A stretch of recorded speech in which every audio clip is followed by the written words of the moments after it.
These are the top fast food chains in the Philippines. And kung katulad ko kayo na mahilig sa fast food, panigurado naranasan nyo na rin to. Isang one-piece chicken McDo. With medium fries and Oops, cut na muna natin.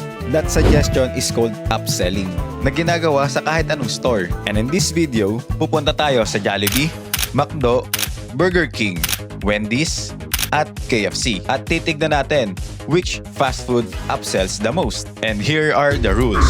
Dramatic na naman no? Rule number 1. Mag-order lang tayo ng one item per fast food chain. Rule number 2, magbibigay tayo ng point kapag sinabi nilang any additional. 2 points naman kapag meal, 1 point sa upsize, 2 points kapag specific drink at dessert. And rule number 3, this video is made for fun and out of pure curiosity. Kaya naman, without further ado, tara na sa Jollibee. Kung saan, dito lang yung drive-thru na staff kagad yung makakausap sa drive-thru. Kaya naman, medyo kinabahan kagad ako nung pag-approach ko sa window. Hello, isang lang. Chicken Joy. One-piece chicken Joy. Then, adding... Nagkasabay kami ng salita pero ang tinatanong niya kung hindi na raw ba ako mag-a-add. Kaya naman 1 point. Hindi. Nagsabi siya uli ng any additional at nagbigay pa ng specific dessert.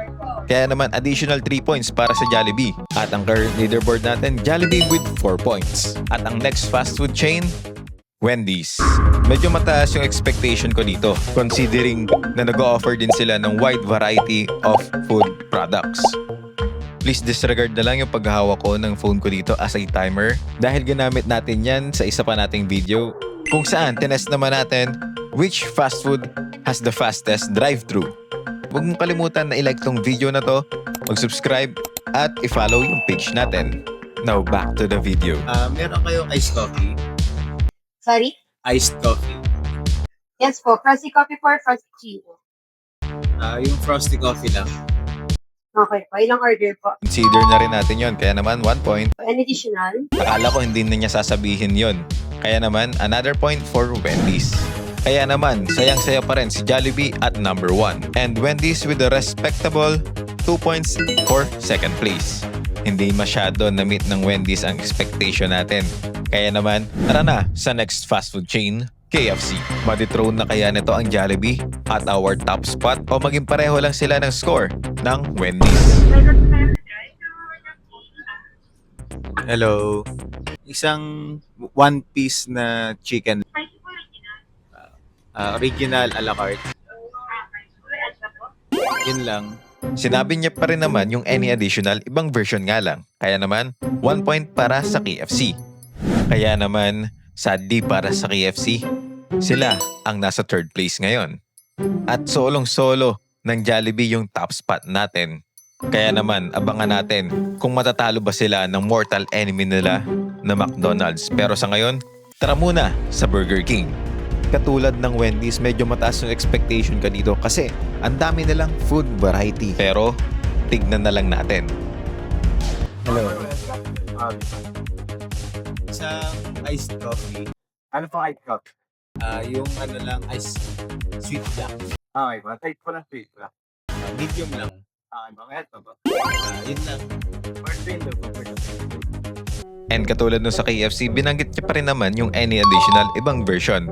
Kaya naman 1 point pa rin para sa Burger King. Pero akala ko isasuggest niya na gawing large yung iced coffee natin. Missed opportunity yon para makatay sa Wendy's. Kaya naman Burger King at KFC tied for third place na parehong may 1 point. Kaya naman bida pa rin ang saya ng Jollibee at number 1 spot. Pero maging ganito pa rin kaya ang ngiti ng Jollibee after nitong last and final fast food chain, ang final boss ng mga fast food chain, McDonald's. Hi po, good afternoon. Welcome to McDonald's, right? Hello. Isang one-piece chicken McDo. With medium fries and drinks na, sir. A la carte lang. Order. Nagsuggest siya kagad ng additional fries at drink. At hindi man lang sinuggest yung regular size na fries at drink. Right off the bat, medium kagad. Kaya naman, kailangan natin silang bigyan ng tig 2 points. Doon sa dalawang suggestion. Kaya naman 4 points kaagad ang McDo. Anything else, sir? At parang buzzer beater ni Kobe yung pagkakasabi ni ate ng any additional for another point. Kaya naman, Ito na ang current leaderboard natin. Sorry, Jollibee. Pero para sa video na to, nasa number 2 ka na with 4 points, and for our top spot with 5 points. For the fast food chain with the most upsell, McDonald's. Akala ko magtatay pa rin sila ni Jollibee pagdating dito. Pero naka-buzzer beater si Anything else ate. to say? And as for Burger King at KFC, malay natin sa susunod na video, sila naman ang mag-top 2. And sabi nga natin kanina, sa rule number 3 natin, this video is made for fun and out of curiosity. And I hope nag-enjoy din kayo sa video na to. Kaya naman huwag niyong kalimutan i-like yung video na to, i-share nyo sa mga kaibigan nyo, at i-follow ang page natin, at mag-subscribe sa channel natin. Dahil kung sino may pinakamalupit na comment, ilalagay natin yan as a banner or cover photo sa lahat ng channel at page natin. See you on the next one. Sabi ng YouTube, gusto mo raw panoorin tong next video? I-click mo na yan.